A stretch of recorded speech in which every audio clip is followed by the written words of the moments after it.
What's up, YouTube? How y'all doing today? Hope y'all having a good day today.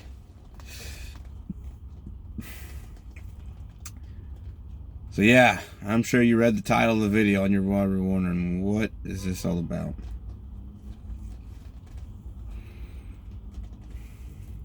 Well, I'll tell you, it was a long time ago. I was 20 years old when I met this woman.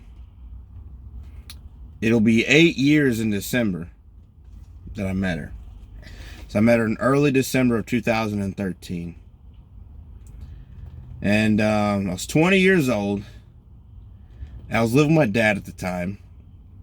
And we were in the process of moving from Clanton, Alabama to Huntsville, Alabama.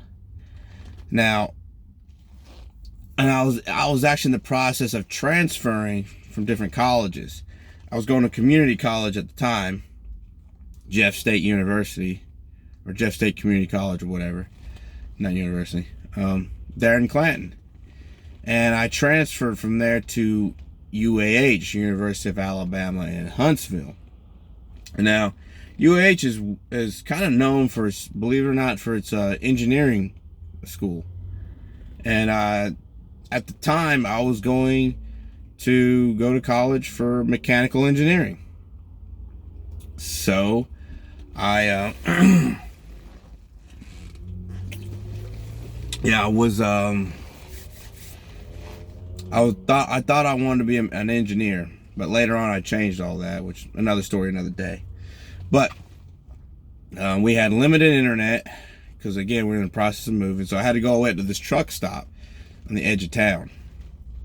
And I was a broke college student. I had a smartphone, but its capabilities were very, very limited. I couldn't get any dating apps on it, except for this one cheap old app called Date Hookup. So, in small town, had just recently discovered my attraction to trans women. So, it was either Date Hookup or Craigslist. Yeah, this is when Craigslist was still a thing. They still had their personal section up, right? M for M, T for M, T for T, because I didn't have a Facebook or none of that. I kind of refused to get on those social medias back then. I was kind of against it. And still am to a degree, but yeah. Anyway, so, Date Hookup wasn't working out. So I decided to, since we're moving to Huntsville, I decided to jump on Craigslist and check out what was there on the scene, because there was like nothing there in Clanton, right? So I was going through ads and whatnot. I had filled out a bunch of college, paperwork, transcripts, all this shit, sent it off. And then I was going through all that, sent it all off, and then I went through Craigslist checking out the personal ads, and there was like a lot of, if you ever got the chance to check out Craigslist before they pulled their personals, some weird shit on there. The missed connections part of the page. Oh, you were wearing a red hat and white tennis shoes, and you thanked me for giving you the proper change. I just thought you were so good looking, like some corny shit like that, to some weird shit like, we're hosting a clown orgy on Saturday at such and such a date, show up with your clowns. Literally, there was shit like that on Craigslist, right? And I was on there on the off chance I could meet somebody. I know. I was desperate times called for desperate measures. I was quiet, shy, and awkward kid, had no game on talking to people face to face. So Craigslist and Date Hookup was all I had. Oh, man. So, yeah. I'm laughing about it because I got memories going through my head. But so, I was on Craigslist halfway for the entertainment of reading some of these strange ads. Not judging, but, there's a couple of things I would probably judge. I did judge on. Some weird, you get a little strange sometimes on Craigslist. But yeah, I came across this one ad. Now, I kind of broke a couple of cardinal rules of good old Craigslist. But I didn't care. because I kind of had this macho mentality at the time. I'm lucky I didn't get myself into trouble. I was 20 years old, like I said. Me and my dad had actually, unfortunately, we had to close doors to a business we had together. We tried to start an MMA gym in Clanton, Alabama. Because as I said in some of my previous videos, I trained a lot in MMA when I was younger. You know, trained in Brazilian Jiu-Jitsu, Sambo, Muay Thai, and boxing. So at 20 years old, I was the fastest I'd ever been. I was in the best shape of my life. And you know, I wasn't no black belt, but I had some belt ranking in jiu-jitsu. I was a blue belt, which to those of you who don't do jiu-jitsu, it usually takes about 2 years to get a blue belt. So I kind of thought I was the shit a little bit, you know, in the back of my mind. I was never out really expressive about it because I didn't want to come off as an arrogant asshole, which I wasn't arrogant, but I was a little cocky, probably. Not probably, I was. And so I thought if I ran this in trouble, I'll just whoop a motherfucker's ass, right? I'll just whoop his ass. But, you know, and I also had some training in, you know, disarming people when they pull a gun on you. I had some training in that. So I thought, I'll fucking take the gun, you know what I mean? You know, stupid, right? But anyways, cruising through, I ran across this one ad. No picture, right? But I liked what the ad said. It was in the T for M. It's a trans woman looking for a guy. And I responded to the ex. I really liked what she had to say. I responded to it. I said, hey, you know, I'm such and such, da da da da. You know, a little introduction. Even I sent a face pic. She responded back with, here's another flag, Craigslist flag. She's responded back with a couple of pictures, but they were grainy and kind of pixelated. Couldn't really make them out. They almost looked like she stole them off somebody's page, copied and saved it to her phone or computer, and then sent it to me claiming it was her. Looked suspicious. But I'm an adventurer at heart, so I decided when we was talking and she wanted to meet, and I actually kind of wanted to meet her, because from what I could make out in the pictures, she looked like she was attractive. In the back of my mind, there's a little whisper like, these could be either they're grainy on purpose because she doesn't want you to see what she actually looks like because she's trying to mask it, or this might not be who you think it is. But I kind of thought, you know what, fuck it. If I go there, I'll learn something new. Either way. Call me crazy, but fuck it. And believe it or not, my you know, some people would call it your gut instinct. I call it my intuition. I don't really like that, calling it your gut instinct. I call it my intuition. I nicknamed it Indy, you know, and Indy was just kind of just pulling me to go for it, you know. I mean, what's the worst that happened? You, because we were meeting at somewhat of a public place, kind of another flag. We was meeting at a hotel, so I figured, knock on the door. Person answers the door, wasn't who I thought. Go home, you know. At the very least, we have the chance to have a really cool, nice drive.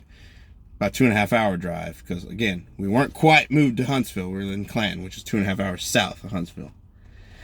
Anyways, I drove, you know, to meet her. I actually had to steal some of my dad's beer because I lied to her and told her I was 22, but when I was 20, and she asked me to pick up beer, I was like, fuck. So I had to tell my dad, and that, yeah, I'm meeting this girl, but she wants me to bring beer. Could I steal some of your beer? And of course, my daddy let me. It was like Michelob Ultras and Red Zapple Ale. And yeah, drove to meet her. Met at a hotel, the Marriott. Really nice hotel, actually. Pulled up, 20 years old.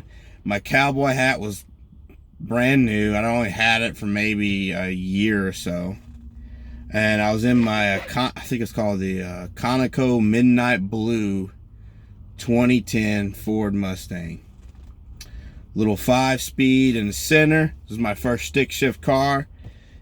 It's my first muscle car. I loved that car, man. Had that car for years. That car had fresh blue paint on it, and I was fresh faced, and brand new to everything, man. Everything was new, right? So I went into this hotel, and she texted me, said she's on the 3rd floor or whatever. Got into the elevator, and I was nervous, real nervous, for a couple of reasons. One, I was nervous, like, I hope she is who she says she is.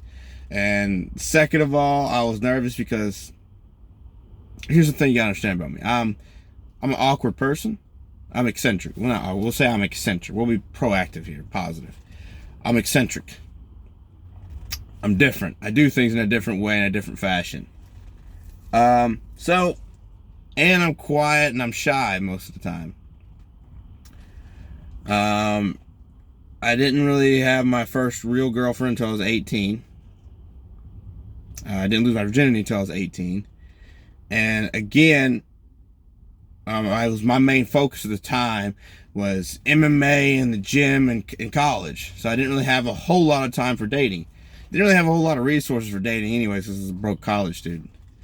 So when I met her, I don't think the amount of times I had sex in my life was even in the double digits yet. The amount of times I had sex, not partners.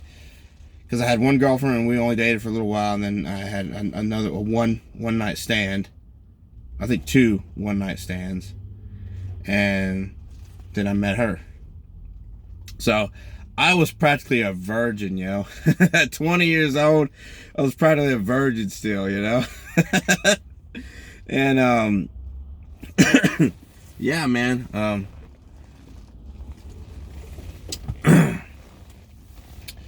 Was nervous because I was going to meet somebody, and I mean, even though I was new to everything, I wasn't dumb. I mean, obviously we're meeting at a hotel late at night. Things are going to go down, you know, unless one of us doesn't like the other one. But anyways, got there. I was so nervous. I had, 6-pack of beer in one hand.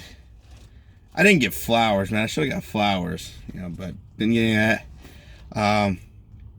When I went to knock on her hotel door, it was very, very timid and shy. Little knock, that was it. Cause I was nervous. She didn't hear the first time I knocked, so I had to knock a little louder, and I had that nervous energy, so I knocked a little bit too loud. At first it was a little, but then it was more like a, I was like, oh shit, I shouldn't have hit the door that hard. Oh man, I'm laughing at it because it's just playing out in my head, right? Oh man. But then she came to the door. She's a bit bewildered, but yeah, she came to the door, opened the door. I was immediately confused because I was not prepared for what I saw. She opens the door, because at first it was dark, because I mean it's late at night, right? It's like 1 o'clock in the fucking morning, right? It was dark. She answered the door, so I couldn't quite make her out. And then she stepped out into the hallway, and the hallway was really well lit, right? And the room was dark. She had like a TV on, because she was actually asleep. She actually said she had actually fallen asleep. But anyways, when she came out into the hallway, man, she was gorgeous. Like, gorgeous. I mean, yeah. I can't think of any better words to describe her physical beauty. I mean, just gorgeous. And I was confused because I was just like, again, I was still new to the scene, and I knew trans women could be just absolutely gorgeous, but I didn't think I would ever meet a woman as gorgeous as her. Because again, small town USA, there ain't no ladies like that around them parts. And she came out, and she said with kind of like a sweet voice, like, "Hey, I'm glad you was able to make it. I actually had fallen asleep for a little while. You want to come in?" And I was like, "Yeah." I almost couldn't get the word out. She invited me in, and I thought after I initially after the initial meeting, my nerves started to go down. No, they kind of went up a little more because of just a bunch of shit's running through my mind. I mean, she was attractive, and I'm 20, practically a virgin. You know the story. I mean, you can think back to some of your firsts. You know, anyway, so she invited me in, and I was awkward. Oh man, I can't believe that she was actually attracted to me, because attraction isn't just about your looks, it's also about, you know, how you carry yourself. I was awkward 20-year-old, and she invited me in, and I set the beer on like the table or whatever, and we just talked for a minute, and she invited me to sit down, and she was in a room. She had like I think a king size bed. It was a really nice room, right? And she invited me to lay down in the bed next to her, like watch some TV and, you know, cuddle, right? I went up and I was, you know, laid down in the bed next to her. I was kind of like this, you know, very, very overtly respectful. Had my hands to myself, you know what I mean? And we just talked a little more, and you know, she laid up next to me, but we weren't touching yet. And we were just watching TV, and I'm thinking in my mind, okay, come on, Corey, think of something. Like, you're losing her. She's probably gonna ask you to leave, man. Quit, don't be fucking awkward, bro. Stop it. Think of something to say. Think of a funny joke. And I looked over at her. I was about to say something to her. I couldn't. Words, just not a thing. I just back to the TV. Oh my God, man. I'm just sitting there, you know, and I'm sure she could read it right away, man. And so I sensed that she looked back over at me.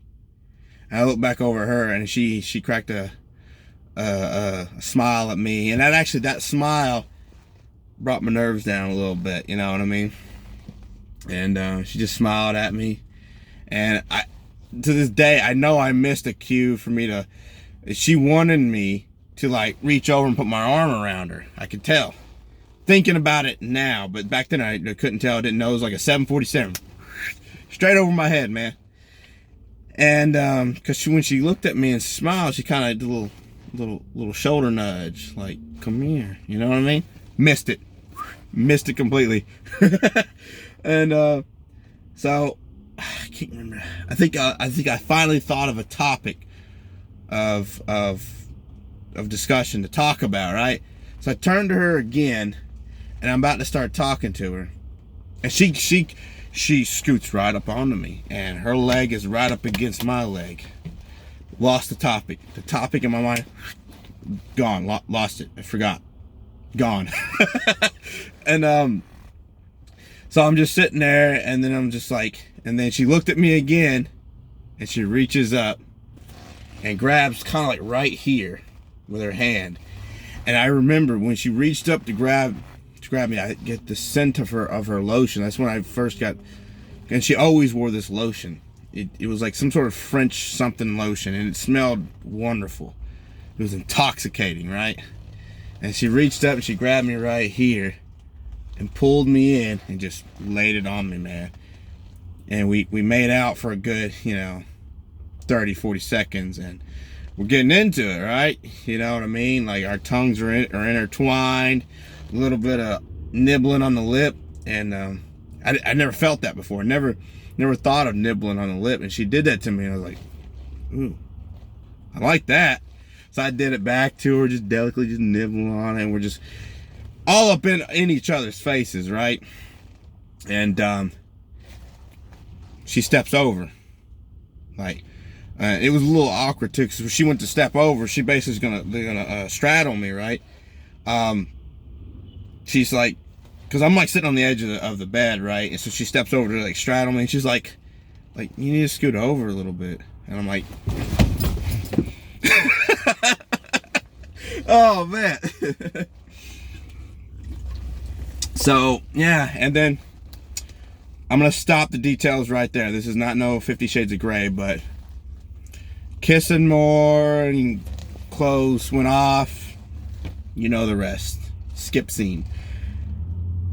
And of course, like, I'd had sex in my life, right? I mean, she was probably the 10th time I ever had sex in my entire life. Like, that night was the 10th time of ever having sex. I think I finally got into the double digits of actual sex experiences, right?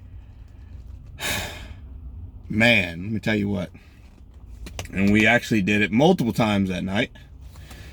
Anyways, after everything went down, of course, now I'm completely relaxed. I mean, hell, we just had sex, so you can't really get too much more intimate. I mean, you can get more intimate than that, obviously. Sex with somebody that you have deep connection with, obviously. But, not that I didn't have a connection with her, obviously, at that point.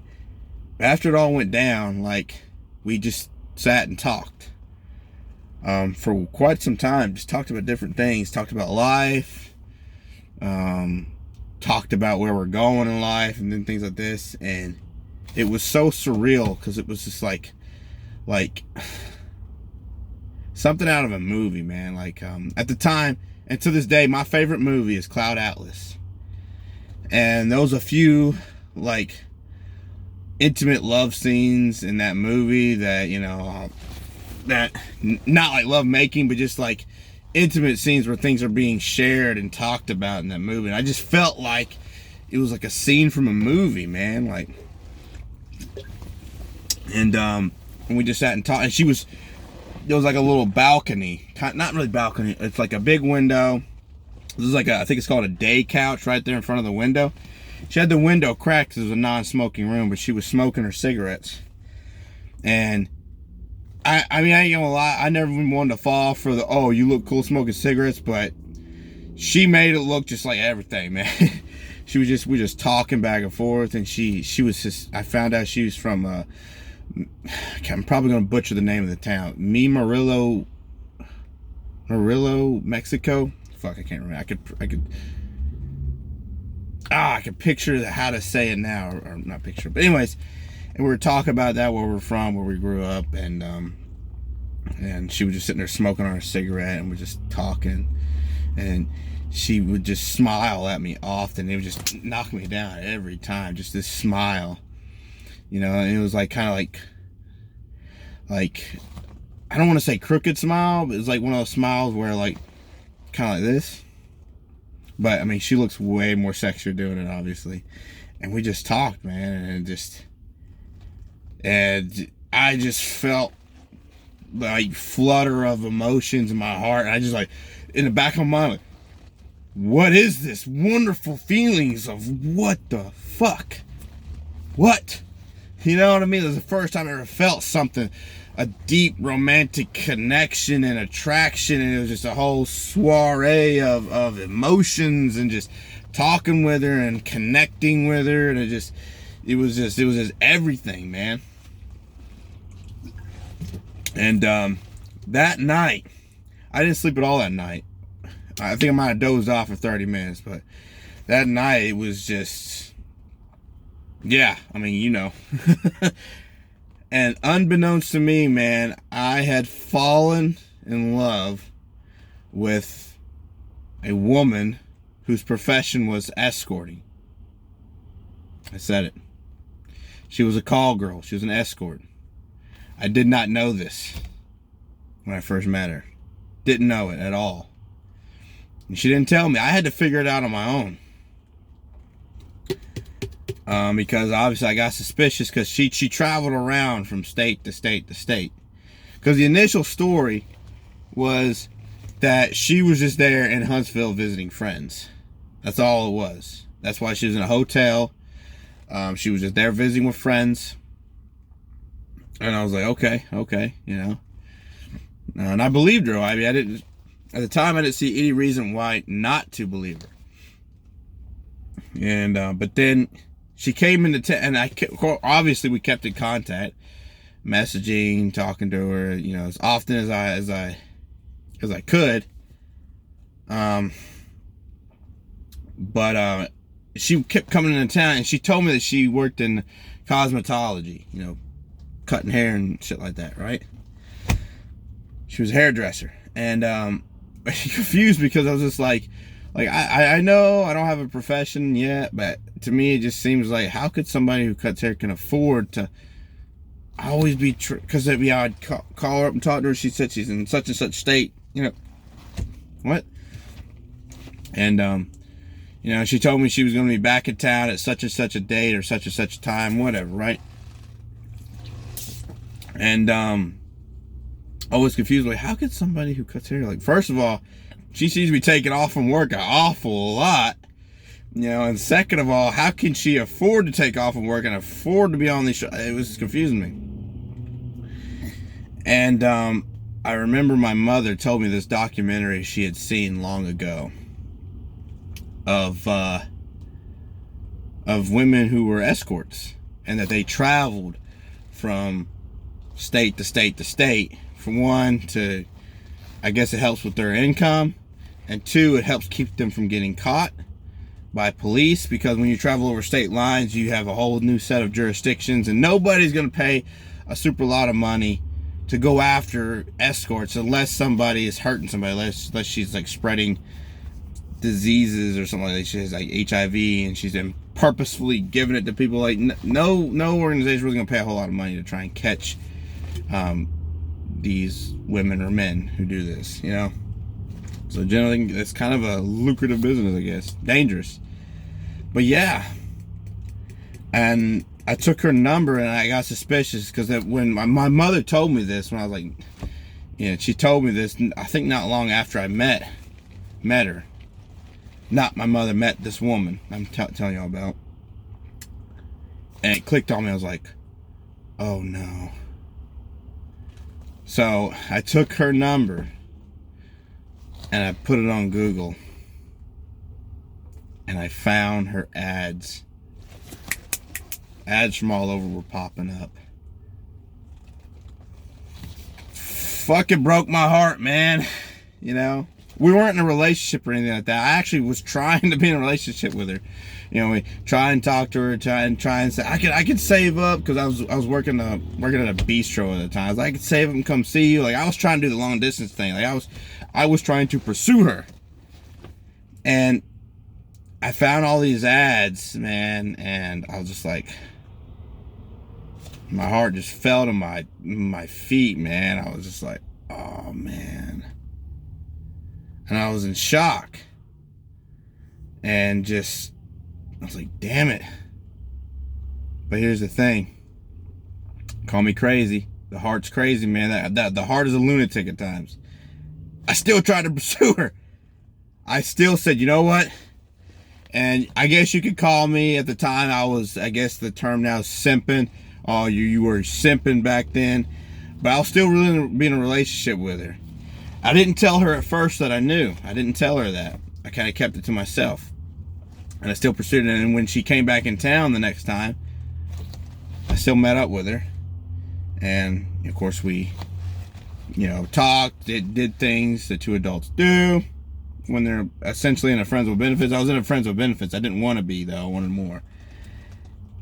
And I told her that, I finally confronted her about it, and that I found out. And she was like, I knew you were going to do that. I figured you would do it eventually and figure it out. And, yeah. But, again, I still tried to pursue a relationship with her. And she kept saying no, telling me no. And then this is where, like when hearts are involved, the lines got blurred a little bit. So when she kept saying no to me, I was like, all right, fine. I still cared for her. I still wanted to be with her, but at the same time, this is where I did something that was simp of me. I went out and was like trying to actually have a romantic life outside her. I was in college, and by now I was 21, finally going to the bars and this and that, and so I was still trying to. I was like dating, and then picking up numbers from people or whatever. I was getting more and more out of my box, so to speak, and this is where hearts got blended and involved, and we had a bad little patch because she seen I was getting messages from other people on my phone. It's a little fucked up, but she was a bit upset about it. And I'm like, What the fuck? Like, what you do for a living and you're upset with me. Wow. Things fell apart, obviously, as they would. But then we kind of reconnected for a little while. But eventually she did me a favor. She basically told me off, but in a very, very sweet way. She told me, basically what went down is, she said, listen, Corey, I know you have feelings for me. I know you want to be with me, but there's just too much of a difference between us. Our lives are too different. You're still in college and doing this and doing that. I'm going to continue doing what I do for a living. And I know that's going to mess with you, and I'm paraphrased a bit because it's been quite a few years, but basically she said, I know it's going to mess with you, and you say you could date somebody like me, but truly you're not going to be able to do that. So she said, I hope you find somebody. I hope you find love. You're a good person. But now is not the time. We can't be together. So she told me off. And that put a hole in me for a minute, for a while. First heartbreak, first romantic love. And it was with somebody who was an escort, But I mean, I seen her as a person, and even though the profession would be, I'm not sure what I'm gonna say about that, but like, just, do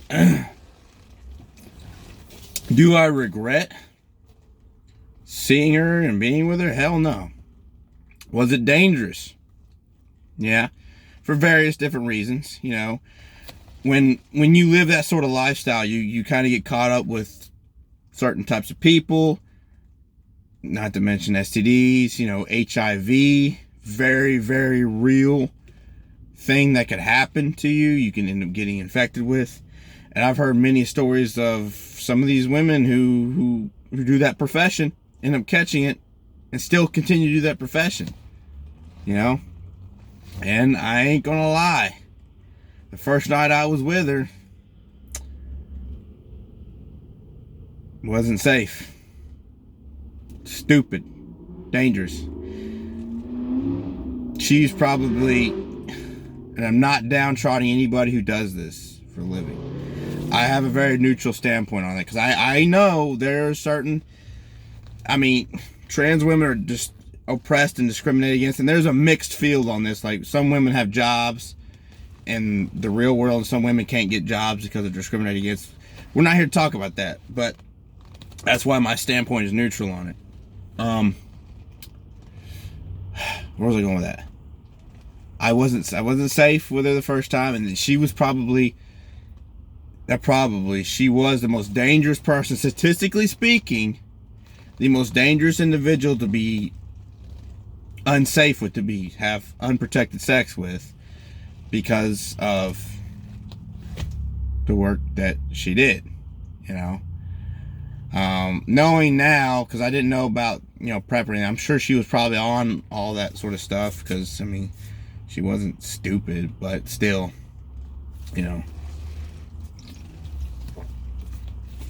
so, yeah, that's my story about that. I, Corey Delano, fell in love. The first love I ever felt for somebody, for a woman who was transgender and worked as an escort.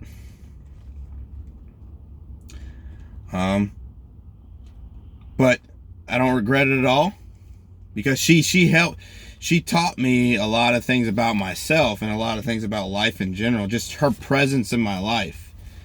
And it really concreted who I guess was, at least romantically, who I am, who I'm want to be involved with, who I want to share love with, all this sort of things, however you want to say it.